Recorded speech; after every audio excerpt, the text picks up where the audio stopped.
business tips to successfully start and run your business so your business doesn't run you. And more importantly, we provide personal development tools to create a better version of yourself to provide the solid foundation for your life and business to stand upon. This is the Biz Reveal, and I'm your host, Craig Sawyer. This week's episode is sponsored by Sawyer Health Solutions. Protecting what's important to you is what's important to us. Get your free health insurance quote at SawyerHealthSolutions.com.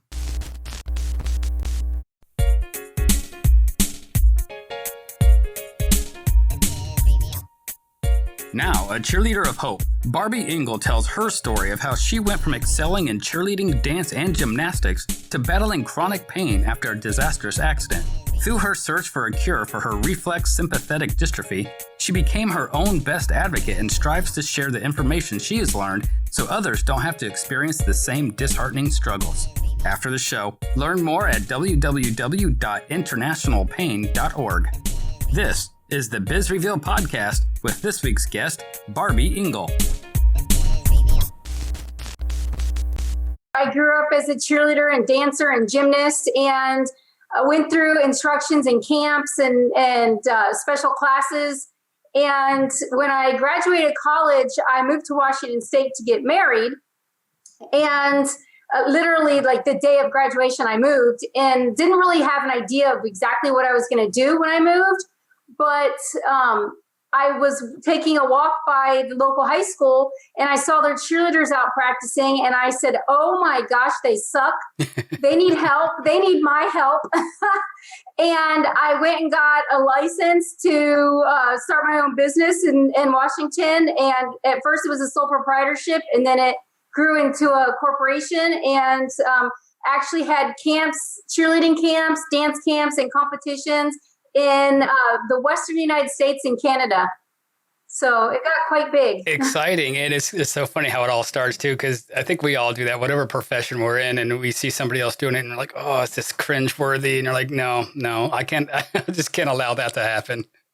Absolutely. They needed help, and I knew the help that they needed. It was my expertise that I trained my entire lifetime for at that point. So I had to help and stepped in, and luckily schools started hiring me, and even like Parks and Recs and different government communities started having me come in and teach on the community level. So it was quite an adventure, and it got me the head coaching position at Washington State University, where I got to live out my dreams and coach at 2 Rose Bowls and a Sun Bowl. Oh, amazing. So how long did you do that for? I did. I coached at Washington State for 8 years, and then I ran cheer tech and dance tech for 12 years. Wow. You don't look nearly old enough to have done that for that long. Oh, thank you. God bless me. Yeah, for sure. So with looks, not with health. Yeah. So that's exactly where I was alluding to. So I know you would still be doing those things because you're obviously passionate about it. What happened that career stopped for you? I was in a car accident, and that 8 seconds changed my life. And up until that point, I had injuries and throughout my life in my cheerleading career, and always got past them. It was always something that was easily fixable. And all of a sudden, this time it wasn't so easy. It took 3 years to get a proper diagnosis. It took another 4 years to get a proper treatment, because I actually had a rare disease that was triggered by the car accident trauma. And that literally put me on a whole new course in life. So, and I'm going to state the obvious here. So the podcast is about, for entrepreneurs, business people, and things like that. You're obviously an advocate for health and wellness and being able to get the health care that we provide, to get people the health care that they need and be able to provide that in an easier way. And we're going to get into a little more detail about that. So I guess for the listener's sake, they might be thinking, what the heck why is this lady on a podcast for entrepreneurs and business people? So what's the correlation here? Well, the correlation is I turned the health care that I needed into a business so that I could help other people. And I've actually helped start multiple businesses within the healthcare realm. I've published 9 books on my own, and have used my story and what happened to me to start the International Pain Foundation, which is a 501c3 nonprofit. Learned how to do that. And then I also have worked with other agencies and my own smaller ventures that all tie into what I do with the nonprofit foundation, but are the business side of it. So it definitely does correlate and has to do with what happened to me in my health journey. But it also comes from my background of starting my own company early on in life and the pitfalls and things that I ran into during that, bringing that into the health realm and looking at everything from a whole new perspective. So let's start at the beginning. I mean, you said there was a car accident that kind of started off the health decline. Kind of just walk us through what happened and what came about with the health issues because of it. Right. So right after the car accident, I went to the hospital. I was taken to the hospital, and they told me I'd be better in 2 or 3 days. And literally 43 doctors, 3 years, and over $1 million in medical bills. Later, I finally got a diagnosis. And during that time, I lost my house. I was married for 10 years. I lost my business that I cling to because that was my life since I can remember. Cheerleading was my life. And I had to find some way to live. I ended up on food stamps for a while. And this was going from like being on top of the world, flying around in private jets and limousines, to going from that to food stamps, losing my house, losing my husband, and not having answers with my health. And I knew that I had to do something and that I had to get some kind of income. And so that's what I worked towards and found a way to do it despite the pain and the other symptoms I was having. So I can't even imagine either. I mean, and the thing is, and my listeners already know that, you know, I'm a health insurance agent. So I deal with a lot of these types of stories on a daily basis. It's actually very depressing. And, you know, just like any other, you know, professional knows that you kind of have to take somewhat of a non-personal approach, but you want to make sure they understand that you care for them and everything else. But you can't, I mean, I can't imagine being like a therapist and taking that home, because the stories I hear like this one is so disheartening, where you have a catastrophic event, right? This accident that happened, and then the rest of your life, because of that, like you said, that 8 seconds changed the trajectory of the rest of your life, especially financially. It's just Yes. It's just sad to hear that the state that we're in as far as the you know, the medical state of the country. I learned that the health system, the providers that we go to and just expect that they can fix us, don't have all the answers, and it's our responsibility. And I had to take, like you were saying, I had to take the emotion out of it and look at the basic facts of what was happening in life and what I could do to change it or accomplish it. And I felt like there's this big giant boulder that just got dropped in front of me. And usually I would just go straight down the path. I had to find a way to get over, under, around, or through the boulder that was placed in front of me. Whether it was my fault or not didn't matter. It was in front of me and I had to get through it. And that's what I'm working to do. So take me through that period that you were diagnosed with the rare disease. You haven't mentioned what it is yet. So Yes. Kind of walk us through what that was, because I know that news couldn't have been easy to hear either. Yes. So the disease is called reflex sympathetic dystrophy. Reflex is anything in your body that's automatic goes haywire. So it affects my heart, my internal organs, my swallowing. Sympathetic is our nervous system. That is anything that is pain related. It feels the worst pain is burning fire pain. It's 24/7. And then there's also other pains that come in like stabbing, shooting, electric. Sometimes it feels like I'm getting hit with lightning. And then dystrophy is loss of muscle and bone, which is why I spent about 7 years in a wheelchair, because I was so debilitated. It was either bed bound or wheelchair bound throughout that 7 years before I got a proper treatment that has me up and walking and living life again. How long was that process? You said 7 years that you're going through that? 7 years to get a treatment. And that's the thing. There's 7,000 rare diseases, most of which none of us have heard of unless we have it or know somebody. 5% of those rare diseases have a treatment. Reflex sympathetic dystrophy, or RSD for short, is one of the ones that has some treatment options connected with it. Although it doesn't help everybody, I was fortunate that it helped me. What is the treatment for that? For me, it's ketamine infusions. And what is ketamine? Ketamine is an anesthetic that they use. Most commonly, you hear of propofol, which is what Michael Jackson was using incorrectly. And but ketamine doesn't suppress the breathing. It was created for our military back in 1964, and it was created so that the surgeons could do surgery on the battlefield, so they could save more lives faster and quicker. And it was taken over by the veterinary side of things, and they use it for euthanasia in animals, not to actually kill the animal, but to subdue the animal before they kill it. But it is the safest anesthesia, and in hospitals across the country, they use it every day for children, or if you're unconscious when you come to the emergency room, they will give you ketamine if you need surgery, so that you don't have an allergic reaction like you can with propofol and other anesthetics.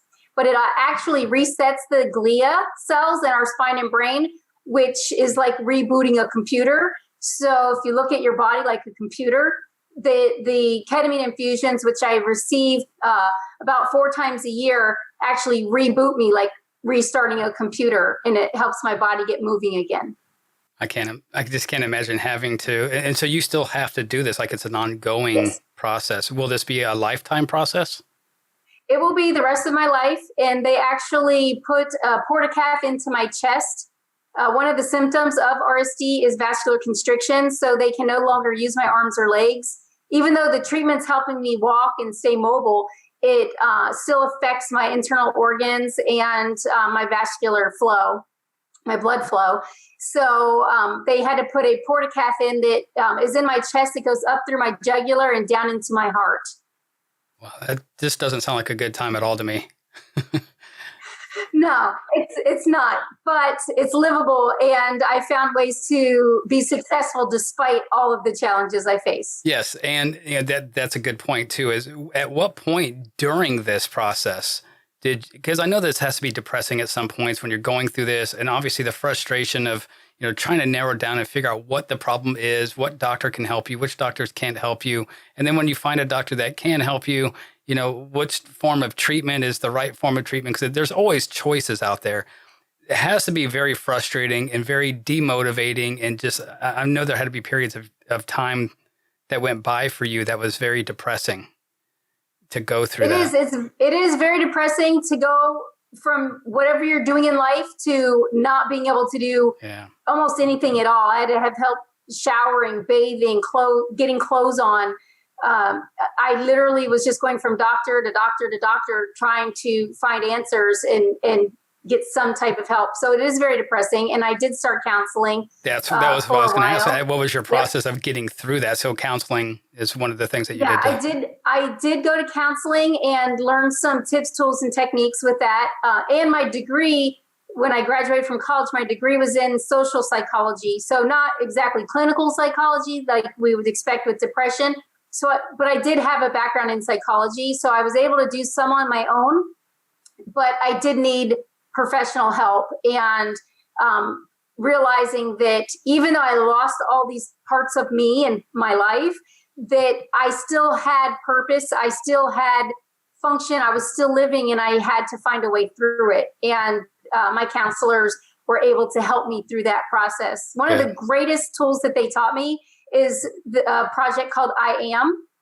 And it was an assignment, and the first day, the doctor says, okay, I want you to, in 1 week, write down all the things you are. Because I would say, I'm nothing. I lost everything. And he would say, no, you're an amazing person. You're sitting here in front of me. I know what that's taking for you to sit here. Write down your I ams. And after the first few days, he called to check on me and said, okay, your next appointment's coming up. What's on your list? And I said, I can't think of one thing. I couldn't think of one positive thing about myself. So he helped me get the ball rolling. And by the time I came in for my appointment, I had about 75 things on my list of things that I still am. And now, 22 years later, or, a lot of years later, it's now my list is over 150. So anytime even now, I still use this tool. If I'm having a bad day or I'm trying to do something with the business or the nonprofit and it's not going my way, I'll look at my list of I ams and say, but I'm all these things. So it doesn't matter if this one thing fails because I've succeeded in all these other ways. Exactly. You have so many other things that are worth acknowledging. That one thing, although we like to be all 150 things, right? But I'll take 149. Right. And we're not all things at all times. So, Right. There's going to be times when we're happy and sad. And when you're going through some kind of situation that can bring you down, that was like key in recognizing that it doesn't have to be the rest of my life in depression. It doesn't have to be the rest of my life of just sitting here waiting for someone else to come rescue me. I can do something on my own. And I had that ability. All of us have the ability. It's, do we choose to take that step or steps that are needed? And that counseling helped me take those steps that were needed. Is it during that process that the business idea came about? Yes. That was during the process of getting diagnosed. I was constantly trying to find some kind of way to be entrepreneurial and to make a living out of what was happening to me. Although it's still, I was diagnosed in 2005. The business started in 2006. Oh, wow. That was pretty quick. It still was a little bit more of a process. And it really was something that I had to, once I had the name of the disease I was facing, it was a lot easier to get the care I needed. And so once I was able to start getting care, even though it was the wrong care for another 3 more years after starting the company, I was still able to have a start and then progress as I went and got better and better care and had a place to go and know what type of doctors and treatments I should be looking for. Well, and just having a name for the problem, I'm sure that eased the mind too, because that Yes. unknown, right? The fear of the unknown. If you don't know what it is, then you also don't know how to treat it because you don't know what you're treating Right. yet. But So I knew I would not have given up my life, and my goal was to get back to my life. sure. And I'll never have that old life back and be coaching and physically active as I was. But using the skills that I learned that I didn't even realize I was learning as a business owner in the early days, being lucky enough to have a successful business the first try, I took those skills and was able to put them in a whole new direction and use them to get the nonprofit up and going and get some other businesses up and going and be successful. So tell us about the nonprofit. So when this was going on, you said it was about a year after the actual diagnosis is when you started it. So I'm sure that the process of getting it started sooner than that. When was that first thought of this is what I want to do? This is my next chapter. When did you have that thought and why? I was doing it for free.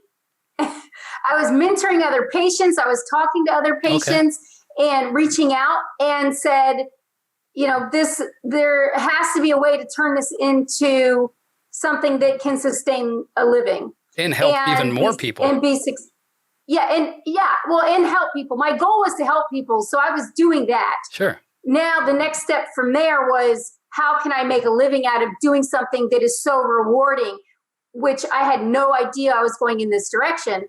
So yes, obviously the rewarding other people by them not having to go through the struggles that I had to face or get through them sooner with the tools that I could provide was something that that was the purpose. Then to keep the purpose going, you have to have some kind of financial backing. So each year since I was a child, my family would have a family project.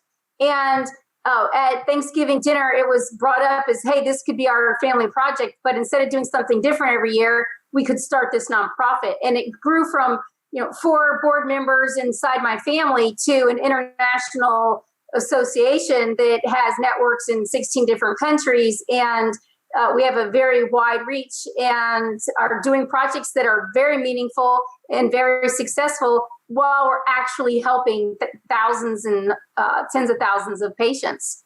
So tell us what is the association and what is it exactly that you guys do? Well, it's the International Pain Foundation, and we do 4 areas of focus. We do education, we do awareness for the public, we do social events, because a lot of times patients that are in pain will isolate themselves and we want them to stay social. And then we do access to care, which is peer-to-peer mentoring. We have help with insurance companies where we can help with appeals. We have patients before COVID. Right now it's kind of on a lockdown, but we would go into medical provider appointments with the patient to be their voice and advocate so that they can get the help that they need sooner, asking the right questions and being an objective voice in the room to say, I've seen this, or I understand, this is what you see with this medical condition. We can help, with COVID, we can help patients find the proper medical provider that they need to go and see. And then we have a lot of offshoot projects. We have an international quilt project. All of the sales from my 9 books go to help the nonprofit foundation with their projects. And my husband started a company called My Genetic Meds, which does pharmacogenomics. And that is kind of an offshoot that has grown out of the International Pain Foundation, as well as working with many different media marketing companies, and have even helped some get started because of the work that they come in and assisted with the International Pain Foundation. It turned their dream or their purpose into a viable business as well. That's awesome. You guys are doing so much. So when I'm hearing this, because you guys are like doing a lot and helping a lot of people, and it's very widespread. Yes. So in keeping with the theme of business, and I can listen to you talk about the health aspect of this and helping other people all day long. But just in keeping with the theme of the business, when I'm hearing how big this is and what your outreach is and how far you're getting and how many people you're touching, how did you get this set up? I mean, to me, it sounds like it'd be a nightmare. And I know that there's a lot of red tape when it comes to the nonprofits and everything. So what does it take to get that thing started? It took a lot of research and educating myself and the other board members as to what the nonprofit is, how it can be run. For instance, all of us had a Christian background. Not that the foundation is a Christian foundation, but in some of the pamphlets for motivation, I put Bible quotes on them. Well, we got a letter from the IRS saying, nope, you can't do that. Things that we had to learn along the way. That was one of the lessons we learned. But we also learned in the process that the IRS was very willing to step in and say, hey, go this way, or you're making a mistake when you fill this form out. Make sure you check this box instead of that box. So wait, I have to stop you there. Are you telling me that the IRS was helpful? They were helpful for us. No, I don't believe that for a minute. They were. Well, they want to, if they're due money, they want to make sure they're getting their money. So now it makes sense. so they want to make sure that we're checking all the right boxes. And so over the years, we have had them contact us, I think 3 times since 2006 to say, hey, you checked the wrong box or this or that. Or we put Bible quotes on our pamphlet and they were like, you can't do that type of situation. But they were helpful in those ways. I mean, it's always good to get help. That's just the last place that I thought it would come from. Well, yeah. Well, I can tell you the nonprofit world in the health industry is pretty cutthroat. And so you don't typically get help from other nonprofits to grow your nonprofit or learn about it. It's something that you have to know and understand, or hire a team that comes in and helps you set it up. So for us, when we first started out, we didn't have a large investment to start it out. But I didn't have that with my cheerleading company either. And it's possible to grow. And we did it in small pieces. At first, our foundation was the Power of Pain Foundation. And two things. One, be sure to pick the right name when you start. Our conversations always had to start with, what does Power of Pain mean? Why'd you choose that? Instead of International Pain Foundation is more of exactly what we do in our scope. And it tells people so we can get past that initial conversation into let's help you. And so having a good name helps. But we did go through a whole name change process. So it was things like that we learned along the way to improve and grow. And like I said, we started with 4 board members. We've been as high as 12 board members. Right now we're at 8 board members. So being up with the times and what's going on in the community is really important, especially with a nonprofit, so that you can help more people and do more in your outreach, spread yourself further. Of all the ways that we take care of those that we love, the most important is providing the care they need when they need it most. Sawyer Health Solutions. Go to SawyerHealthSolutions.com for a free health insurance quote. In your projects, as well as you're going to have to try new things that maybe you aren't comfortable with, but know that the only time it's a failure is if you just stop. So keep going, work your way through it. And believe me, the IRS will contact you if you do something wrong to let you know, hey, you're on the wrong path. You need to go this way. Or if you're doing something illegal, we had a nonprofit similar to ours that their leader went to jail. He stole $2.1 million from his nonprofit. So they will get you on that too. If you owe them money, they will get their money. So you don't recommend stealing $2.1 million from your company. Right. Exactly. So, Note to self. So we've seen how not to do it for sure.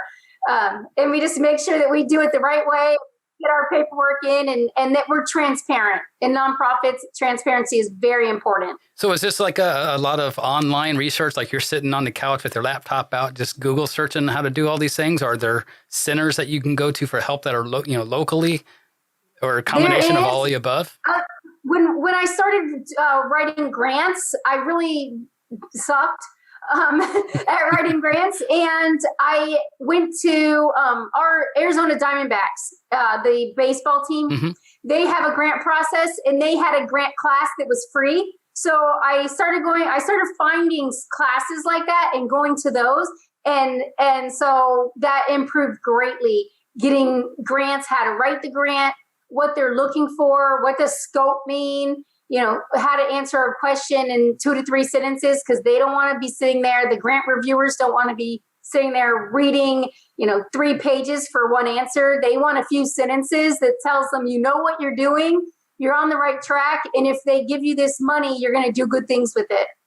So, that was really important to go and learn from these different places that have classes so that I could get better at grant writing and improve those skills. But it is a lot of classes, whether I did them online or I use the community resources that you would not think that you could go to Major League Baseball to get information on how to write a grant, but you can. So, that was very helpful. And, is it one of those things kind of like when you're applying for colleges, trying to get, tuition help? You're just pretty much applying for anything and everything you possibly can, because some of them, they all have like limits and all that, right? That, you can get up to this amount and none of it's enough. So you're going to have to have a combination of multiple ones together to do what you need to do. And if you're running a business, not a nonprofit, just any business, there's things like the Refresh Challenge Pepsi did a few years ago. Think like 2012 or 2013. Were you familiar with that? I remember hearing about it. Okay, so you could you just submit an idea, and there's other companies that do something similar. But Pepsi, we won $50,000 from Pepsi to do projects. But there was businesses in the Refresh project that wanted to do something to refresh or help their communities. Don't just get stuck in the traditional ways of raising funds to get your business growing and going. Do things like the Refresh project that can help you, that you don't even have to pay that money back. You're giving to your community and you're growing your business all at the same time. That's smart. That's right. And and like you said, there's a lot of help in places you wouldn't even think about looking. So it's a matter of networking, finding people like yourself who have done it before that are willing to, help others do the same thing. Because I can fully understand that industry, with a nonprofit being pretty competitive because everybody's trying to get the money from somewhere. And, they're competing on where they're going to get that money from. So they don't want to give you any tips because they want to get the money from there. So I can certainly understand that. So thank you for, providing some tips on how people can do that. I want to go backwards a little bit when we're talking about the healthcare part of it. Because again, this is near and dear to me too, because I do this every day. Give me your honest, candid opinion. And this is just a personal opinion on healthcare in the United States right now. You had to go through it. You know firsthand, going through some various, and we're not talking about just going to the doctor for a boo-boo, right? I mean, you had to go for some very serious treatments and everything. So given your experience going through that, and I know that you're going through it even after you're trying to start the business, and you're still going to go through it. You're going to go through it forever. But what is your candid, just put it out there opinion of the state of healthcare in the United States? Well, for acute care, which means like a broken bone or you need stitches, it's pretty good. For long-term chronic care or chronic illness, it's very poor. For rare disease, it's even worse. In what aspects? Well, for chronic care, one, we're not taught, we should be taught as individual human beings growing up from a very young age about the health system, about how medical providers or nurse practitioners have a set area that their expertise is in. So you don't go to one doctor to get everything done. You don't go to the engine mechanic to get your windshield put in. Same thing. Right. But I did not know that. So I was just going from doctor to doctor. There's also certain language that you need to know. If you want to get better healthcare and you have a chronic long-term condition, you need to be able to speak their language. So learning their language, it's a lot of adjectives. When I would first start going to a doctor appointment, I would just say, I'm in pain. I would be crying. I would be emotional. Fix me. And the provider would just stare at me like, I can look at your lungs, but that's it.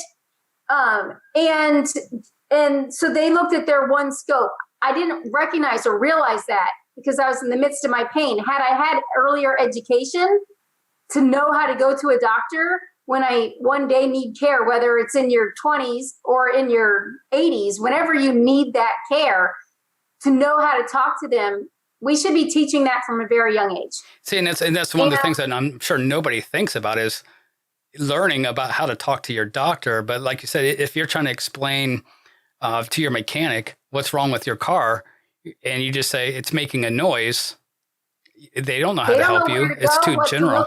Yeah, you got to give them a place to start. So yeah, it's definitely learning the pain. There's so many types of pain and there's so many different reasons for pain that you have to get down to the nitty gritty. Is it burning, stabbing, shooting, cutting, searing? Like what type of pain is it? How long does it last? Is it intermittent? Knowing these types of things, you can't just go in and say, I have pain. You're not going to get the help that you need. So as I would say, as a patient or as a caregiver, if you can't speak for yourself as a patient, you have to know the language, learn the language, and hopefully you learn it and seeds are planted in your life before you actually need the care. Sure. And I didn't know that. I took life for granted. I took my health and pretty much all aspects of my life for granted. And I think we all do until it's gone. Yeah, until it's gone. And then all of a sudden you're like, wait, what do I do? Where do I go? What was I supposed to say? How am I? This person sits in front of me and they give me an option and I don't have, it's my responsibility as a patient to research, study, learn about that option and decide if it's right for me or wrong for me. The doctor's giving me an option. Let's try this. But if you can be specific and talk their language, you can get to the right, correct option for you sooner than later. And see, I think I think the word you just used is what I was thinking, is being specific.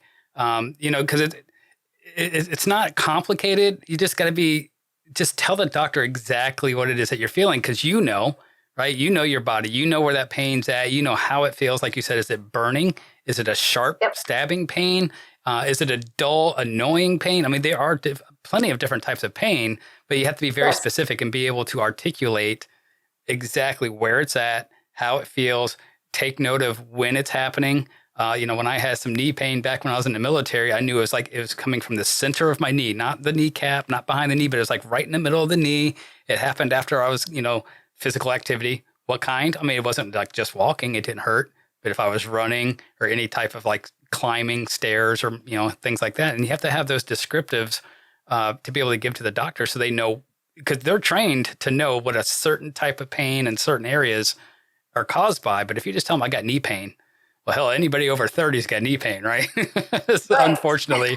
But it's different types of pain. So I think it's very important to be able to articulate that to them the way that you would need. Like if you had a child and you're trying to, a tummy ache, well, there's plenty of different types of tummy aches, right?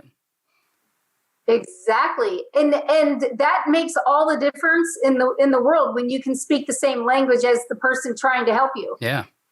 So, but that's on the responsibility of the patient. And in America, we don't teach that that's the responsibility of the patient until it's too late.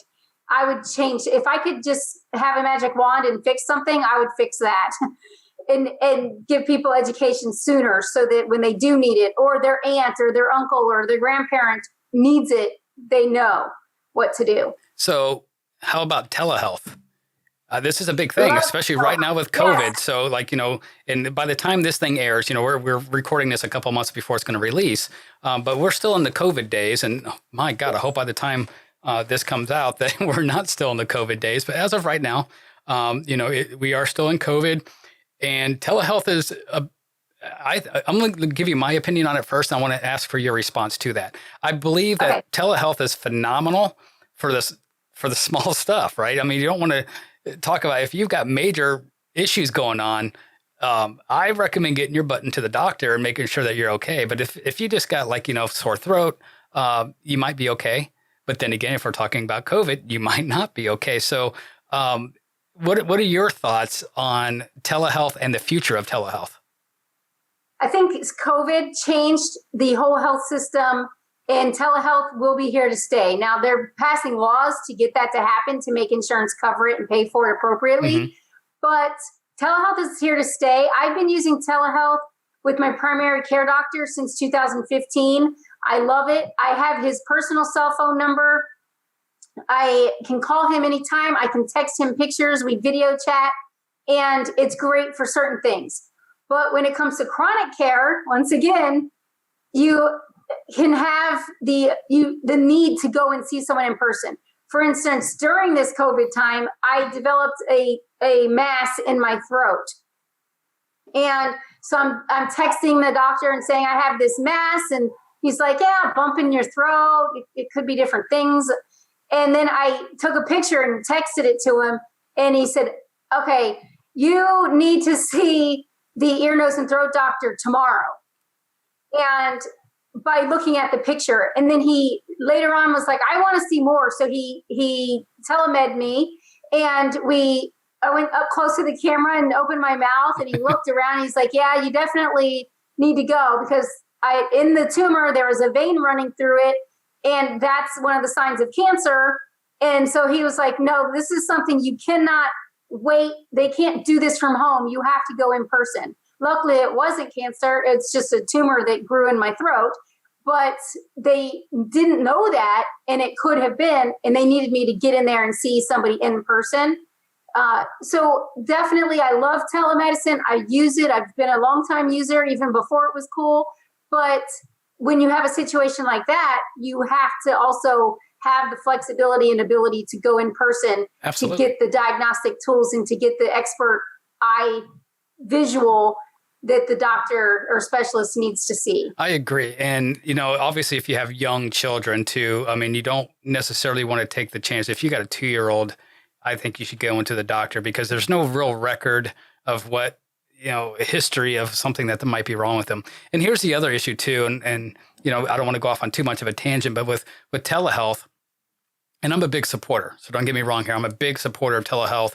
It's going to cut down on wait times in doctors' offices, expenses. You don't have to worry about insurance companies paying for, doctor's visits and things like that. You're not sitting in there around a lot of unhealthy people. I just think all around it's a great thing. However, as we get more and more use of it, especially, COVID and post-COVID, what happens if there's a misdiagnosis from a picture or a webcam kind of transaction there, and something got missed? There's a shadow, didn't see it. And the doctor, you did a telehealth last week, and then now you find out it's something really, really bad. Can you really come back and file a claim against the doctor like you would if it was an in-person type visit? You can't. And even in person, the doctor can make a mistake. In the Southwest, we have this condition called valley fever. And my doctor in November 2019, so just before COVID hit, he diagnosed me with pneumonia, and he started giving me antibacterial medications. Okay. And I'm taking it and I'm getting worse instead of better. And so he has me go in for more scans, and I get the scans, and then it comes back that I don't have a bacterial pneumonia. I have valley fever, which is a totally different condition, totally different. I usually get it from like playing in dirt. I wasn't playing in any dirt. So like pets get it, children get it, that type of thing. But he totally misdiagnosed me, and he had the ability to see me in person. And but until they gave me the medication that valley fever eats for dinner and breakfast and lunch, and it turned into like the nebulous night sky in my lungs with all these little tumors, they did not know that that's what I had. So it can happen in person, but there's not really a ramification of what he did to me. I was on a breathing machine for 3 months. Oh, wow.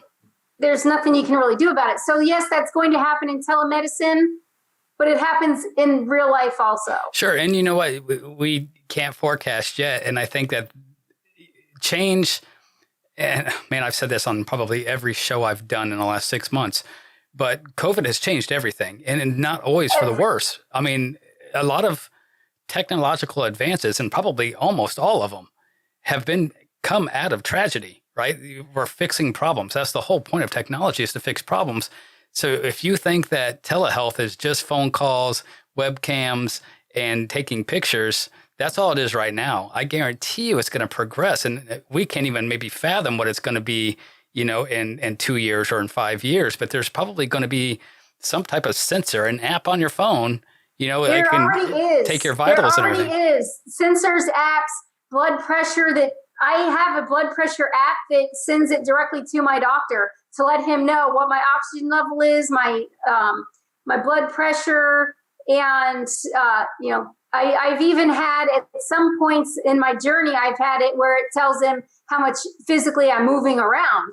So it can definitely send it to your provider, and there already is packages. And with COVID hitting, there's these packages even now that these companies have been like priming and ready to go. Yeah. That do this home health and this telehealth, and they got it all into one package, and it sends the results to our providers, but the provider gets the data in their system because we have the electronic health records. But unless there's something that stands out to the algorithm, it doesn't give the doctor an alert. But if something pops up, like my oxygen saturation rate drops below 90, it will let my doctor know, and my doctor will be making a phone call or video chat to let me know, hey, here's what's showing up on your records. Let's discuss this. Why did this happen? Let's work on fixing it. Do you need to come in? Do you need a different medication? See, now, I just had like this, and I don't know if this exists yet or not. I'm completely clueless on this whole thing, but I'm just coming up with all kinds of ideas right now, and I hope I'm not repeating somebody else's. But I'm thinking, my wife and everybody else, right, has that darn watch, right, Yep. that takes all those things, how many steps you're taking, and it takes your heart rate and all that. I don't see why we've already got that technology. Can that not just be connected to a profile that you have with your doctor? And even when you're not sending them a direct thing, hey, I'm having a problem, could it not just automatically ding, there's something medically not right about this person, and it actually just kind of flags them in real time. Yep. You know That's what I mean? already happening. Oh, There's many companies out there, but there's one here in Arizona called Global Med, and they're working with our military. They're all over the world. It's amazing. And they have they have machines that they're putting into stores. We kind of see that with the blood pressure machine and stuff. Right. But they actually go in and set up a whole provider office and say all of the patients with that provider get a kit shipped to them and to their home. And when they use it, it interconnects through Bluetooth in their cell phones to the doctor and lets the doctor know what's going on. That's awesome. Yeah, I mean, with the we have the technology. It's just a matter of putting it together to have it all work. Yes. Work the way that, we can have it work. And, you want to make sure that there's still some privacy stuff, right? Because we all feel that our health and what's going on inside of our bodies, that's pretty private.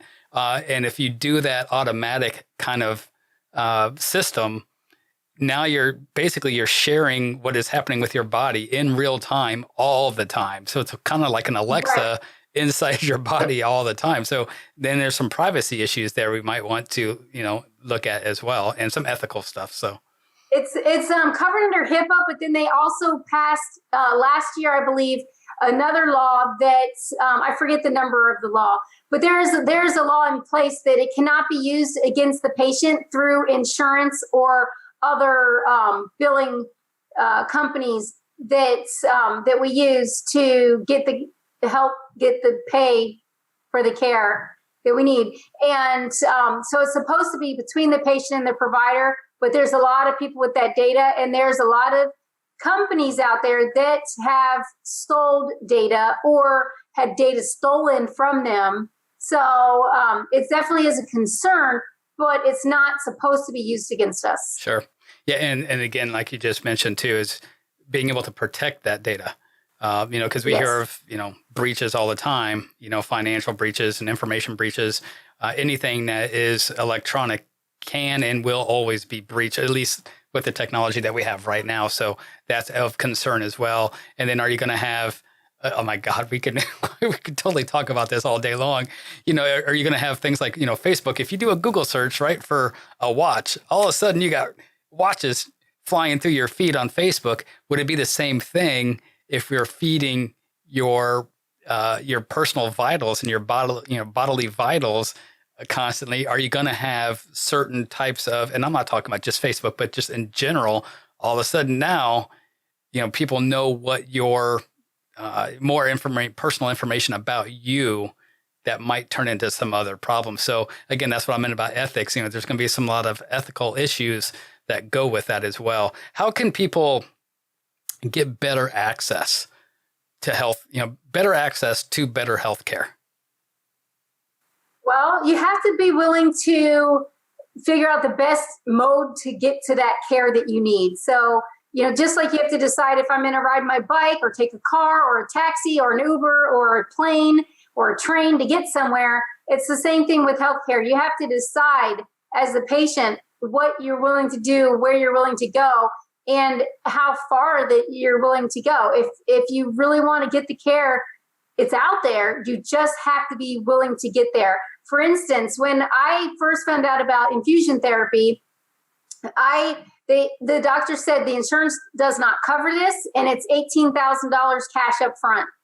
So my family came together and held fundraisers and raised the money, and my bed actually came open or available in the ICU before I had raised all the funds that was needed. So I then got a medical loan. I went and got the treatment, paid the $18,000 cash up front, got the medical treatment. And when I got home, I received a bill from the hospital for $114,000. Wow. They told me it was going to be $18,000 and I was prepaid. And then the bill came and I was like, I'll never be able to pay this off probably in my lifetime if I even paid $10 a month every month. So what am I going to do? And I contacted my insurance company at that point, who had denied it before I got the care. I found a way to get the care I needed, then went back to my insurance company and said, can you help me negotiate this bill? And again, finding something outside the box. They ordered all of the medical records for that procedure, And they decided that it was so beneficial. I went in a wheelchair, and 7 days later, I walked out. It was so beneficial and helpful that it will cost them less in the long run to cover this treatment than it would to keep trying me on all these other things. They said, we're going to cover this treatment. And I got $17,900 back. So I had to pay $100 for this treatment. They covered the rest of it. And I'm still using the same treatment all these years later. So again, they said they weren't going to cover it, but I found a way to get it covered, then proved that it worked, and then they were willing to cover it. Yeah. So it's just a matter of being able, you have to do a little bit of legwork, put a little bit of sweat into it, or have somebody that you trust that can do that for you. Again, I know I'm a licensed health insurance agent, but if you have a good agent, that agent should be able to help you as well, because the normal everyday person is not going to know where to start. You've gone into that a couple of times. Sometimes you just don't know where to go. You want to be able to do it. You have the energy to do it. Maybe you even have the time, which for somebody to have all of those things, it's pretty rare. But if you do, but then you're like, I don't even know where to start. Well, that's what a really good agent or a really good advisor or consultant can do for you. And I think it's really important to kind of relate this back to the entrepreneurship and business owner aspect of this. When it comes to medical issues, if something like that were to happen to you and you're a business owner and then you're out, they have that accident happen like you did, the business is gone too, and you said that like your entire life changed, your profession changed and everything because of that one thing. So, these financial aspects of this, if you can find the right paths or the right advice, then, you might not only save yourself and your financial future, but also your company's future as well, which is, maybe even your legacy. So just knowing the right ways to handle these situations can go a long way. Barby, we're out of time. I want to thank you so much for, spending a few minutes with us today to talk about all this. Please take a couple minutes, let the listeners know how they can reach out to you, give them some information on the foundation, because I think that's a very important part of this as well. Absolutely. To find out more about me, my journey, and the books that I've published, you can go to barbyingle.com. And you can find the foundation at internationalpain.org. And both myself and the foundation are on Facebook, Twitter, Instagram, LinkedIn, and YouTube. So please check all of those out as well. Thank you so much. And again, I appreciate it. And I appreciate everything that you're doing. It's always good to have people who are helping other people. It's inspiring. I appreciate that. Thank you so much for having me, Craig. And I look forward to hearing from your listeners. And I will also share the podcast out to mine so we can help connect our networks. For sure. Thank you for joining us this week. Go to our website at thebizreveal.com to catch all of our past episodes. We're available on all podcast apps, or you can watch any of our episodes on the Biz Reveal YouTube channel. I'm Craig Sawyer, and this is the Biz Reveal. Till next time.